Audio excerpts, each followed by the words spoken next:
हर हर महादेव। स्वागत है आप सभी का शिव पुराण के इस नए अध्याय में। शिव पुराण के पिछले सारे अध्याय चैनल पर अपलोड कर दिए गए हैं। उन्हें आप सभी एक प्लेलिस्ट में से आराम से देख सकते हैं। अब हम शुरू कर रहे हैं कथा 38। श्री शिव महापुराण की आज की कथा में हम देखेंगे जब विष्णु जी ने गणेश जी का सर धड़ से अलग कर दिया था, तब नारद जी ने गिरिजा से कह दिया। तब गिरिजा ने किस प्रकार अपने क्रोध से देवताओं को गणेश जी को पुनः जन्म देने पर विवश कर दिया, ये सारी कथा हम आज की वीडियो में जानेंगे। तो अभी वीडियो को जल्दी से लाइक कर दीजिए। अब हम शुरू करते हैं। जब नारद जी ने युद्ध का विस्तार इस प्रकार से कहा कि हे गिरिजा, देवता देखो कितने दुष्ट हैं। उन्होंने आपके पुत्र का वध कर दिया है। उन्होंने आपके प्रताप एवं तेज का कोई विचार नहीं किया। इसलिए आपको अब यही उचित है कि आप अपना तेज इन देवताओं को दिखा दो, जिससे कि वो अपने कर्मों का फल पाएं तथा आपकी कीर्ति भी बनी रहे। गिरिजा गणपति की ये बात सुनकर रो उठी और शोषाकुल होकर मूर्छित हो गई। फिर उन्होंने अपने शरीर से बहुत सी शक्तियाँ उत्पन्न की और सोचा कि उन शक्तियों के द्वारा देवताओं की समस्त सेना को नष्ट कर डाले। उन शक्तियों का स्वरूप बहुत ही उग्र था, शरीर महाविकराल था, अंग वदन बहुत ही भयानक थे। उन्होंने हाथ जोड़कर गिरिजा से निवेदन किया कि आप हमें आज्ञा दे तो हम उसे पूरा करेंगे। तब गिरिजा ने क्रोध में आकर उनसे कहा कि देखो, जितने भी देवता इस सेना में है ना, तुम उन सबको खा जाओ, एक भी यहाँ पर बचना नहीं चाहिए। इन सब ने मिलकर मेरे पुत्र को मारा है। इसलिए पार्वती के आदेश के अनुसार सारी शक्तियाँ युद्ध के स्थल में पहुँच गई और देवताओं को खाने लगी। उस समय ब्रह्मा जी, विष्णु जी और सारे देवता दुखी हो गए, बहुत ही परेशान हो गए थे, बहुत ही डर गए थे और शिव जी के पास जाकर उनसे कहा कि शिव जी, अब आप अपनी शक्ति प्रकट करो। ये कहकर सबने शिव जी की ओर देखा। उस समय नारद ने शिव जी की आज्ञा से उन लोगों से कहा कि जब तक आप पार्वती माता को प्रसन्न नहीं करोगे, खुश नहीं करोगे, जब तक इसी तरह का प्रलय चलता रहेगा और आपका दुख दूर नहीं होगा। ये सुनकर ब्रह्मा और सारे देवता पार्वती के पास जाकर हाथ जोड़कर सर झुकाकर स्तुति करने लगे, कहने लगे, हे माता, वास्तव में हम सब आपके अपराधी हैं। अब कृपा करके आप हम सबको क्षमा कर दो और हमारी इस भूल को माफ़ करो। तब गिरिजा ने कहा कि देवताओं, यदि तुम हमारे पुत्र को पहले की तरह जिंदा कर देते हो तो इस प्रकार का प्रलय खत्म हो जाएगा। ये सुनकर देवताओं ने सारा हाल शिव जी से जाकर कहा। उसे सुनकर शिव जी ने गणपति के शरीर को अच्छी तरह धोया, उत्तर की ओर कहा कि इस शरीर को उत्तर की ओर ले जाओ और जो भी पहला जीव मिले, जो भी पहला प्राणी मिले, उसका सर काटकर इस शरीर में जोड़ दो, ये अपने आप जीवित हो जाएगा। शिव जी की आज्ञा के अनुसार विष्णु जी ने जाकर त्रिशूल भद्रा नदी के वन में एक हाथी के बच्चे को अपनी हथीनी के साथ सोते हुए देखा। उन्होंने तुरंत हाथी का सर काट दिया और अपने गरुड़ पर रखकर जैसे ही चलना चाहा, उसी समय हाथी की जो माँ थी हथीनी, वो जाग गई। उसने विष्णु जी की बहुत स्तुति की, जिससे प्रसन्न होकर विष्णु जी ने दूसरा सिर उत्पन्न करके उस हाथी की शरीर से जोड़ दिया और हाथी का बच्चा दोबारा से जीवित हो गया। फिर विष्णु जी ने उसे यह आशीर्वाद दिया कि तुम एक कल्प तक जीवित रहोगे। इसके पश्चात विष्णु जी हाथी के सर को लेकर शिव जी के पास पहुँचे तथा उसे गणपति के धड़ से जोड़ दिया।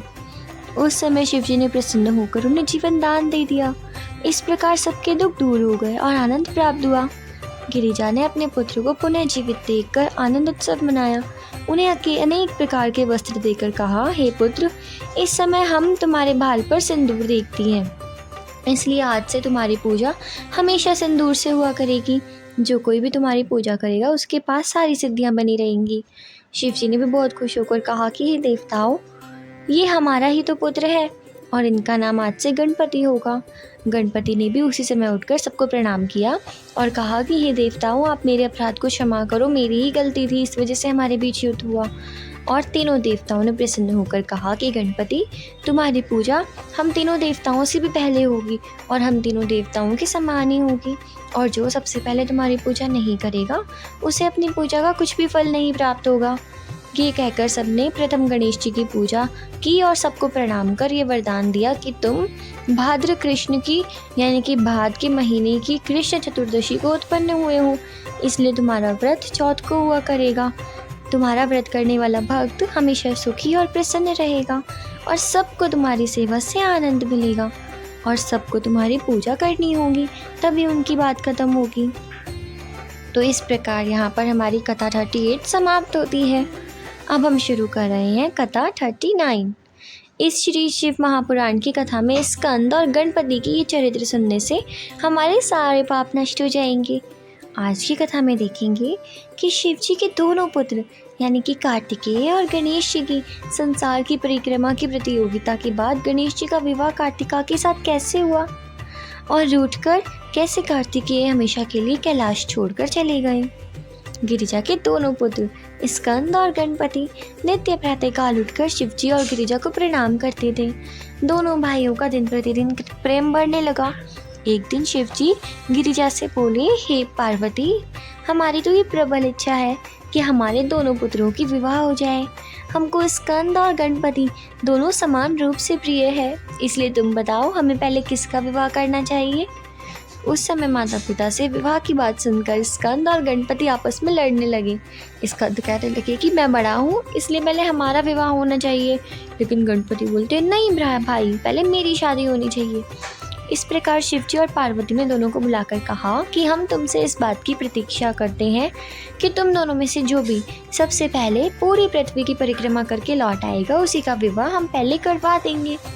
ये सुनकर दोनों भाई पृथ्वी की परिक्रमा के लिए चल पड़े। तभी गणपति ने सोचा कि मुझ में इतनी शक्ति नहीं है कि मैं संसार भर की जल्दी से परिक्रमा कर सकूं, तो अब मैं क्या करूं।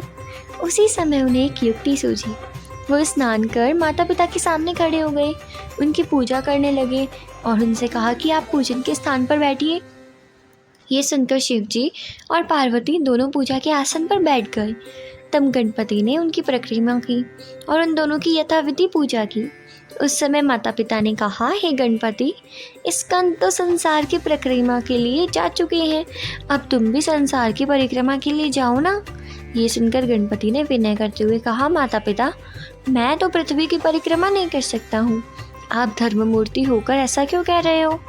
तब शिवजी और गिरिजा ने गणपति के मुँह से ये बात सुनकर आश्चर्यचकित होकर कहा, हे गणपति, तुमने संसार की परिक्रमा कब की, जल्दी करके आओ ना। तब गणपति ने कहा कि हे माता, आपको वेद त्रिभुवन का रूप मानते हैं, सो मैंने सबसे पहले शिव जी की परिक्रमा की और तीनों लोगों की परिक्रमा की। इसके सिवाय वेद लिखते हैं कि जो मनुष्य माता और पिता की परिक्रमा करते हैं उनको संसार भर की परिक्रमा का फल मिलता है। पुत्र के लिए माता पिता के चरण ही सबसे बड़े तीर्थ होते हैं, अतः आप या तो वेद के मार्ग को त्याग दो, नहीं तो मेरा विवाह कर दो। ऐसा बोलकर गणेश जी ने कहा कि देखो, मैंने तो आप दोनों की परिक्रमा कर ली है और यही मेरे लिए सबसे श्रेष्ठ है। अब या तो आप वेदों की बातों को झूठा सिद्ध कर दो या फिर मेरी विवाह कर दो। ऐसा कहकर गणेश जी इस बात पर अड़ गए। उन्होंने आगे कहा कि ना आप मेरा विवाह कर दो। शिवजी और गिरिजा गणेश के ऐसे चतुरतापूर्ण वचन को सुनकर बहुत चिंतित हुए। उन्हें उनकी चतुराई देखकर बहुत प्रसन्नता भी हुई कि हमारा बालक कितना समझदार है। तब उन्होंने कहा, हे गणेश, तुमको शुभमति प्राप्त हुई है, इसलिए तुमने ऐसे धर्म के वाक्य कहे हैं। हम तुमसे कहते हैं कि तुम्हारे ये कथन वेद पुराण और शास्त्रों के समान विश्वास के योग्य माना जाएगा। इसके अनुसार हम पहले तुम्हारा ही विवाह करेंगे। तब शिवजी की इच्छा जानकर विश्वरूप ने अपनी दोनों पुत्रियों को, जिनका नाम रिद्धि और सिद्धि था, उनका विवाह गणपति के साथ कर दिया। ऐसी सुंदर और कुशल पत्नियों को पाकर गणपति बहुत प्रसन्न हुए। थोड़े समय बाद गणपति के 2 पुत्र उत्पन्न हुए। रिद्धि से क्षेम तथा रिद्धि से लाभ की उत्पत्ति हुई। समस्त संसार में इनके समान कोई पंडित या कलाकार नहीं हुआ। इतने में ही स्कंद भी पूरे संसार की परिक्रमा करके घर लौट आए। उस समय नारद ने पहले स्कंद को बहुत भड़काया और कहा, हे स्कंद, देखो, तुम्हारे माता पिता ने तुम्हें तो वहाँ भगा दिया और पीछे से गणपति का विवाह कर दिया।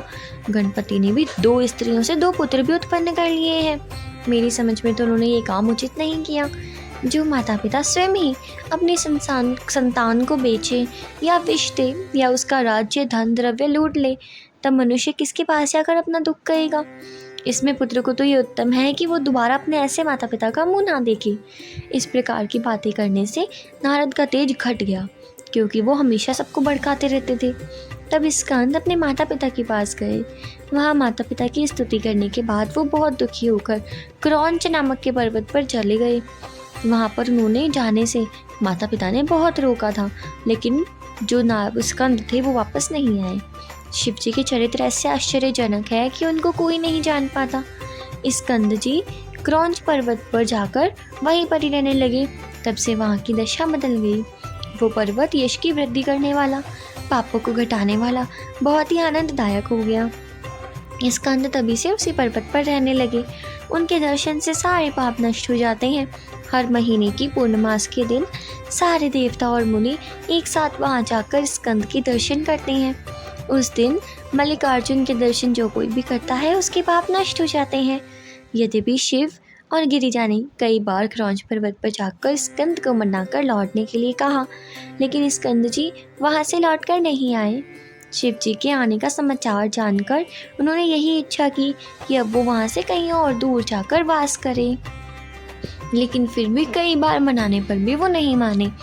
इसलिए वहाँ से 3 योजन दूर जाकर शिव जी वहाँ पर स्थित हो गए। शिव जी यहाँ पर हर पूर्णमासी को जाते हैं। स्कंद और गणपति की ये कहानी जो कोई भी सुनता है और जो कोई भी सुनाता है उनके सारे पाप नष्ट हो जाते हैं। इस प्रकार यहाँ हमारी कथा 39 का समापन होता है। अब हम शुरू करेंगे कथा 40। हर हर महादेव। जब स्कंद ने तारकासुर का वध किया और देवताओं को आनंद प्रदान किया, उस समय तड़िपमाली, तार राक्षस तथा कमलाक्ष नामक 3 तारक के पुत्रों ने कठिन तपस्या करनी शुरू कर दी। वो ब्रह्मा जी के ध्यान में पहले एक पांव पर खड़े रहे, फिर 100 सालों तक केवल पानी पीकर तप करते रहे, फिर 1000 सालों तक अंगूठे के बल पर खड़े रहे। उस समय ब्रह्मा जी ने उनसे जाकर कहा कि हे तारक के पुत्रों, मैं तुम्हारे तप से बहुत प्रसन्न हूँ, तुम अपनी इच्छा के अनुसार मुझसे वर मांग लो। इस पर तीनों दैत्यों ने कहा, हे ब्रह्मा, यदि हमसे आप प्रसन्न हो तो हमें ये वर दो कि हम किसी के हाथों से भी ना मरे। तब ब्रह्मा जी ने कहा, पुत्रों, ये वरदान आप मुझसे मत मांगो, क्योंकि मृत्यु तो सभी को ही आती है। तब उन्होंने कहा कि अगर आप हमें ये वरदान नहीं दे सकते हो तो हमारी ये इच्छा है कि इसी स्थान पर एक नगर की स्थापना हो जहाँ पर आपकी मूर्ति स्थित हो। इसके अतिरिक्त हम तीनों के लिए अलग अलग 3 शहर और तैयार हो जाए, जो कि एक दूसरे से 1,000 कोस के अंतर पे हो। वे तीनों नगर हर प्रकार से एक जैसे हों बिल्कुल, और जो कोई भी उन तीनों नगरों को एक ही बाण से नष्ट करे वही हमारा वध करने में समर्थ हो। ब्रह्मा जी ने ये सुनकर कहा, अच्छा ठीक है, तुम्हारी इच्छा अनुसार यही होगा। फिर ब्रह्मा जी ने उसी समय मैं दानव को बुलाकर 1 से 3 नगरों का निर्माण करवाया और वहाँ से चले गए। मैं दानव ने तीनों नगरों का निर्माण किया। प्रत्येक नगर 100 योजन बड़ा था। उनमें स्वर्ग से भी अधिक आनंद था। ब्रह्मा जी ने क्रम से तीनों भाइयों को 3 नगर बांट दिए। उसके बाद वो तीनों अपने अपने नगर में आनंद पूर्वक निवास करने लगे। तीनों लोगों में ऐसी कोई वस्तु नहीं थी जो कि उनके पास नहीं थी। उनके पास असंख्य सेना थी। प्रत्येक घर में शिवालय, शिव के मंदिर बने हुए थे, जिनमें सब लोग शिव जी का पूजन करते थे। प्रतिदिन हवन और यज्ञ हुआ करते थे। वो तीनों दैत्य भी शिव जी के परम भक्त थे। वहाँ पर कोई नियम ऐसा नहीं था जो कि शिव जी की बात नहीं मानता। कोई भी व्यक्ति ऐसी नहीं था जो शिव जी की पूजा नहीं करता। सब शिव जी की पूजा करने के बाद ही पूजन करते, क्योंकि उन तीनों दैत्यों ने इस बात की घोषणा करवा दी थी कि सभी लोग यहाँ पर शिव जी का पूजन करेंगे। इसके अतिरिक्त उस नगर में वेद पुराण के मत के प्रतिकूल कोई भी धर्म नहीं था। वहाँ ब्राह्मण दिन रात शिव के नाम का जप किया करते थे। जब उन दैत्यों का तेज बढ़ने लगा तो सब देवता घबरा गए। उनके शरीर में तो जैसे आग ही लग गई। उस समय सबने मिलकर ब्रह्मा जी की शरण में आए और बोले, हे ब्राह्मण, सब देवता त्रिपुर से तेज से जलने वाले हैं। देवताओं के ऐसे वचन को सुनकर ब्रह्मा जी ने कहा, यह निश्चय है कि ब्रह्मा जी और समस्त देवता इनका अंत नहीं कर सकते हैं। इसलिए वो सब शिव जी के पास पहुँचे और शिव जी की जय जयकार करने लगे, बहुत स्तुति करने लगे। तब उन्होंने कहा, हे प्रभु, जब जब देवताओं पर कोई भी संकट आया है तब तब आपने ही उन्हें दूर किया है। अब आप हम पर पुनः दया दृष्टि कीजिए। इस प्रकार दैत्यों ने अत्यंत बल और तेज प्रकार कर लिया है। हम सबको बहुत दुखी कर रखा है। अब हमसे ये कष्ट नहीं सहे जा रहे हैं, इसलिए हम आपकी शरण में आए हैं। ये सब सुनकर शिव जी बोले, हे देवताओं, मैं तुम्हारे सब दुखों को और सब कष्टों को समझता हूँ, परंतु त्रिपुर के असुर बड़े धर्मात्मा और ज्ञाता है। इन्हीं गुणों के कारण वो सब आनंद से रहते हैं। वो हमेशा हमारी पूजा करते हैं, किसी को परेशानी नहीं होने देते हैं। उनके नगर में हमारी पूजा के बिना तो कोई भोजन भी नहीं कर सकता है। अब बताओ, संसार में इस पुण्य के समान और कोई वस्तु है ही नहीं। जब तक उनके पुण्य वृद्धि पर है तब तक वो नहीं मारे जाएंगे। हमको ये उचित नहीं है कि हम हमारे जो भक्त हैं उन्हें व्यर्थ ही बिना किसी गलती के मार दें। इसके साथ ही हमसे तुम्हारे कष्ट भी नहीं देखे जाते हैं, क्योंकि जो कोई भी हमारी शरण में आता है उनकी रक्षा करना हमारा ही कर्तव्य है। इसलिए तुमको यही उचित है कि तुम विष्णु के पास जाकर अपने इन सारे दुखों को कहो। ये सुनकर सब देवता शिव जी के आदेश के अनुसार विष्णु जी के पास गए। उन्होंने स्तुति करने के पश्चात अपने सारे दुख उनसे कहे तथा हर प्रकार से विष्णु जी की पूजा में लग गए। तब विष्णु जी ने देवताओं से विनती की और ये सारी विनती सुनकर वेद और शास्त्रों के अनुसार ये उत्तर दिया कि हे देवताओं, सनातन से शिव जी की भक्ति और पूजा होती जा रही है और सारा पुण्य उनके पास पहले से ही है। शिव जी की पूजा होने पर किसी भी स्थान पर दुख और कष्ट नहीं होता है। यदि शिव जी हमारी सहायता करे और कोई ऐसा उपाय करे जिससे कि दैत्यों को ये धर्म भ्रष्ट हो जाए और उनके पूजा में खलन पड़ जाए, तो हम उन्हें तुरंत ही नष्ट कर देंगे। अब तुमको उचित है कि तुम अपने अपने घर जाकर शिव जी के नाम का जप करो। जैसे कि वो पूजा कर रहे हैं शिव जी की और उनको इतना सब कुछ फल प्राप्त हो रहा है, तो अगर तुम भी पूजा करोगे तो तुम्हें भी तो प्राप्त होगा ना। इस प्रकार दिन रात पार्थिव की पूजन करने से, उनकी स्तुति करने से तुम्हारे कष्ट दूर होंगे। विष्णु जी की बात सुनकर सारे देवता अपने अपने घर की ओर चले गए और ऐसा आचरण करने लगे। देवताओं ने शिव पूजन किया, फिर माया द्वारा अपने शरीर से ऐसा शिष्य उत्पन्न किया जिसका सर मुड़ा हुआ हो। वो मैले कुचले वस्त्र पहने था तथा अपने मुंह को ढके हुए धर्म शर्म कहता हुआ विष्णु के सामने जा खड़ा हुआ और हाथ जोड़कर कहा कि मुझे क्या आज्ञा है, बताओ आपने मुझे क्यों उत्पन्न किया है।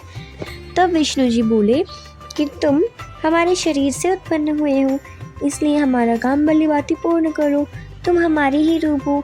विष्णु जी की ये बात सुनकर बहुत बड़ा ग्रंथ जिसमें 16,000 श्लोक थे उसकी रचना हुई, जिसमें निम्नलिखित बातें लिखी हुई थी।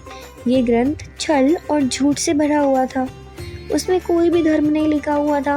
वो वेद शास्त्र और पुराणों के विरुद्ध था, जिसको पढ़कर किसी भी प्रकार का आनंद नहीं मिलता है। उसमें वेद पुराण शास्त्र की बहुत बुराई लिखी हुई थी। उसमें वर्ण आश्रम धर्म की भी खूब खंडन किया गया था, जिसके अनुसार चलने से सबसे पहले तो नरक ही मिलता है और इसमें कोई देर नहीं लगती है। उसमें सारी बातें ऐसी लिखी हुई थी जो कि आपसे पाप करवाती है। उसको मानने से सोच तप आदि सब नष्ट हो जाते हैं। विष्णु ने ऐसी किताब को तैयार करके उसे उन्हें देते हुए कहा कि तुम त्रिपुर में जाकर ये किताब उन्हें पढ़ा दो। वहाँ के निवासी वेद और पुराण के समान ही सारे कार्य करते हैं। उनका धर्म तुम नष्ट कर दो, बस यही तुम्हारा कार्य है। वहाँ के निवासी वेद और पुराण में ही मानते हैं, उनका सब कुछ नष्ट कर दो। अब तुम वहाँ जाकर अपने इस किताब का सबको उपदेश दो, जिससे उनका धर्म भ्रष्ट हो जाए और शिव जी की पूजा करना वो छोड़ दे। अपने शिष्यों सहित सब लोग मरुस्थल में वास करें जब तक कलयुग ना आ जाए।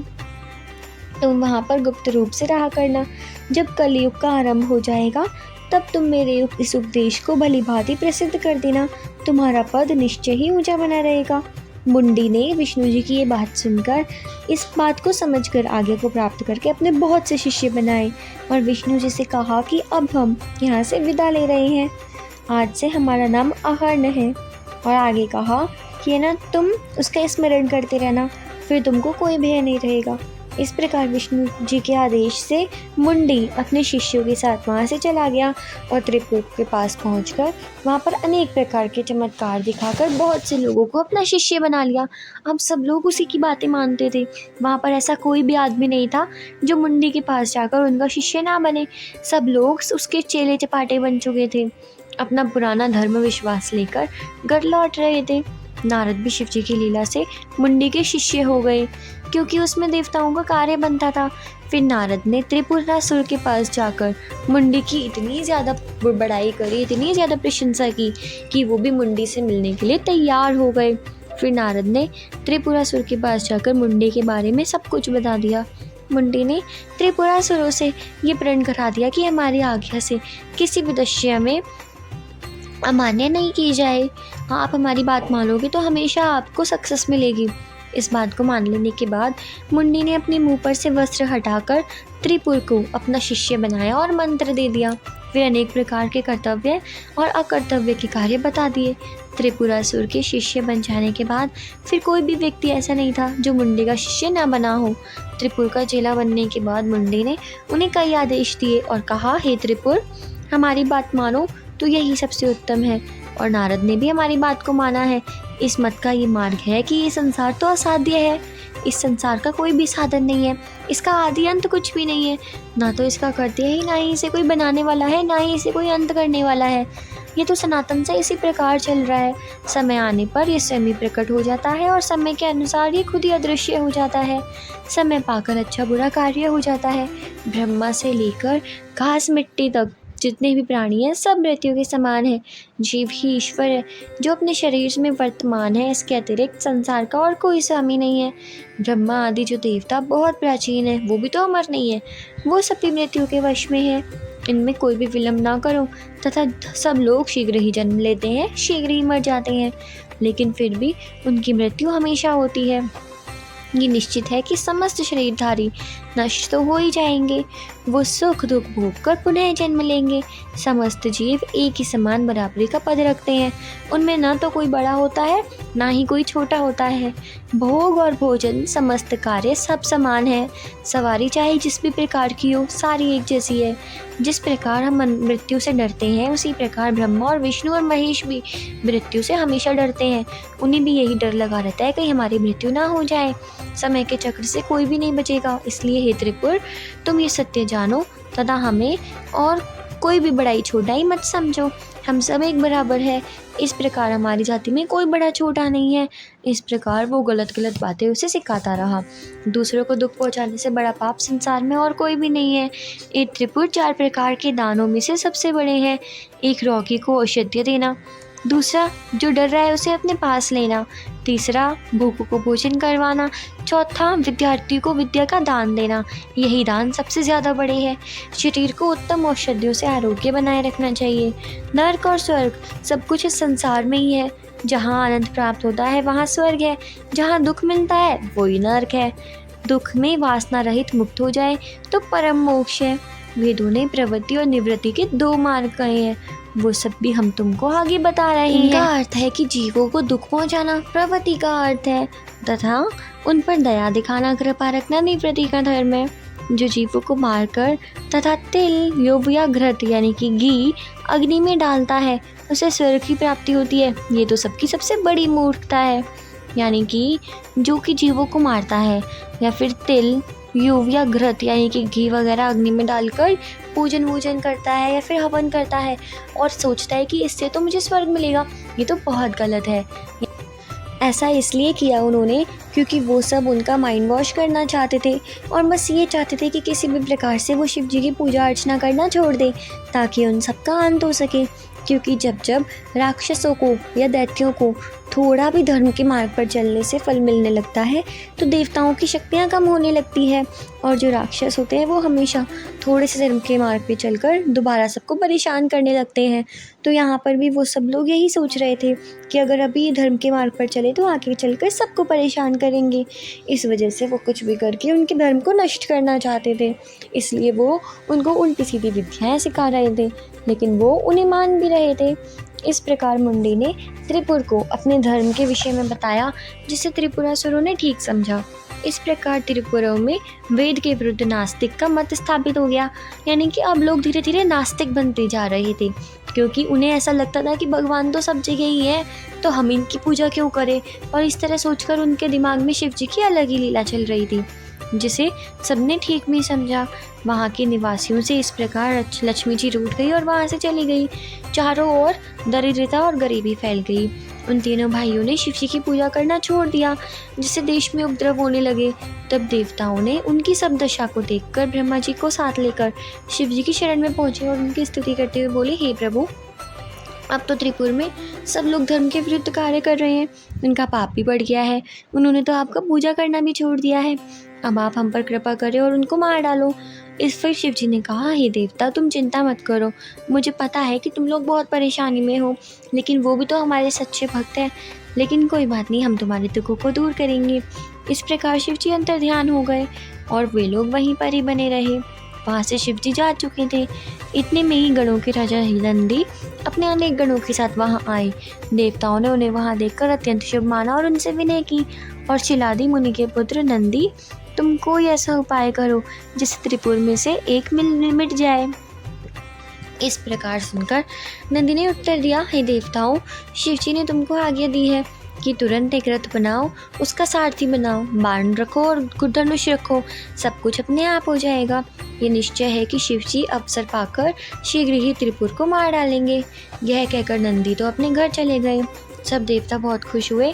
विष्णु जी और ब्रह्मा जी ने विश्वकर्मा का आदर करते हुए कहा कि तुम शिव जी के लिए रथ बनाओ, इसके अतिरिक्त तुम शीघ्र ही धनुष और बाण भी तैयार कर दो। विश्वकर्मा में ये सुनकर सदाशिव का ध्यान किया तो उनके मन में रथ के निर्माण करने की युक्ति बैठ गई। विश्वकर्मा द्वारा निर्मित उस रथ का विस्तार मानो ऐसा था कि वो संपूर्ण सृष्टि के भार के समान था। उसमें सारे देवता थे, समुद्र था, नदी थी, सब कुछ था उसमें। जब वो देखकर शिव जी बाहर आए तो सबने कहा कि अब आप इस रथ पर बैठ जाओ और त्रिपुरासुर का नाश करो। तब शिव जी ने तुरंत गणपति को बुलाकर उनकी पूजा की और उन्हें सबसे पहले रथ पर बिठाया और फिर आकाश और पृथ्वी को कांपते हुए चल दिए। सब जगह जय जयकार होने लगी। उस रथ का वजन इतना था कि उसे पृथ्वी भी सहन नहीं कर पा रही थी। शिव जी को इस प्रकार आते हुए देखकर तीनों भाई एक साथ खड़े हो गए। तब शिव जी ने धनुष बाण दोनों ही उठा लिए। उसके प्रकाश से पूरी सृष्टि जलायमान हो गई। तब शिव जी ने उस समय मन में विचार किया कि मैं तीनों पुरों को जला देता हूँ। उस समय और ज़्यादा लेट हो रहा था। तब ब्रह्मा जी, विष्णु जी और इंद्र ने बहुत प्रकार से विनती की और सभी देवताओं ने कहा, हे शिव जी, अब आप इनको ख़त्म करने में और ज़्यादा देर मत लगाओ, आपके इस तेज से तीनों लोग जल रहे हैं। ये सुनकर शिव जी ने प्रसन्न होकर तुरंत ही अस्त्र त्रिपुर की ओर लक्ष्य करके छोड़ दिया। उसको छोड़ने से भीषण आवाज़ हुई। ऐसा लग रहा था मानो प्रलय के काल 12 दल गरज रहे हैं। उस अस्त्र से निकली हुई अग्नि से तीनों लोग जलने लगे, धरती कांपने लगी, पर्वत जल उठे, नदियों का जल सूख गया। दिक्पाल और कुर्म जो पृथ्वी का भाल संभालते थे वो भी बलहीन हो गए। सब मुनि और सिद्ध ध्यान छोड़कर आश्चर्यचकित हो गए। उस समय शिव जी द्वारा छोड़े गए बाण के पहुंचते ही तीनों पुर जलकर भस्म हो गए। उसके बाद तुरंत ही वो बाण सबको जलाकर शिव जी के पास वापस आ गया। उस बाण के प्रभाव से वहाँ पर कोई भी जीवित नहीं बचा। सभी देवता शिव जी के हाथों से मरकर मुक्ति पा गए। वो सभी शिव जी के गण बन गए, क्योंकि अभी भी उनके अंदर भक्ति का बीज बचा हुआ था। भक्त तो वो थे ही। उस समय शिव जी का स्वरूप ऐसा भयानक था जिसे देखकर ऐसा लग रहा था कि अब तो प्रलय होने में कोई देर नहीं है। तब ब्रह्मा जी और विष्णु जी ने उस महातेज के कारण शिव जी को अच्छी प्रकार से नहीं देख पाए थे। वो सब भी शिव जी से बहुत डर रहे थे। उनका रूप इतना भयंकर हो गया था। ये देखकर सबने उनकी दूर से ही स्तुति करनी चालू कर दी। सबसे पहले विष्णु जी ने शिव जी की स्तुति की और कहा, हे शिव जी, अब आप अपने क्रोध को शांत कर लो। फिर ब्रह्मा जी ने भी उनकी स्तुति की। इसके बाद लोकपाल, देवता, सिद्ध, नाग, मुनि, निवेद सब ने उनकी स्तुति की और उनको मुक्ति के अनुसार काव्य रूप में गाया। तब ऐसी अनेक प्रकार की स्तुति सुनकर शिव जी बहुत खुश हो गए। इस प्रकार सब शिव जी को प्रसन्न पाकर उनकी सेवा करने लगे। शिव जी अपने भक्तों की पुकार को कभी अनसुना नहीं करते हैं और जो कोई भी उनकी शरण में आता है उनकी हर प्रकार से रक्षा करते हैं। तो हर हर महादेव। इस प्रकार से यहाँ ये वाली कथा समाप्त होती है। इस कथा में हमने जाना कि सब कुछ बहुत अच्छा चल रहा था। वो जो दैत्य थे वो भी शिव जी की बहुत अच्छे से पूजा आराधना कर रहे थे, लेकिन फिर भी जिस दिन उन्होंने पूजा करनी बंद की और नारद के दूसरे अलग ज्ञान में पढ़कर उन्होंने शिव जी की पूजा करना छोड़ दिया, उसी दिन से ही उनका अंत चालू हो गया। पहले तो उन्हें बहुत ही ज़्यादा दरिद्रता मिली, लेकिन उसके बाद जब शिव जी ने उनका अंत किया तो उन्हें शिव जी के पास जाकर उनके ही गण बनने का मौका मिला, क्योंकि वो अंत में शिव जी के ही तो गण थे, उनके ही तो भक्त थे। तो अगर आपको आज की ये अलग सी और अजीब सी कथा अच्छी लगी तो वीडियो को जल्दी से लाइक कर दो, कमेंट कर दो और साथ में हर हर महादेव ज़रूर लिखना। तो मिलते हैं अगले अध्याय में, तब तक के लिए हर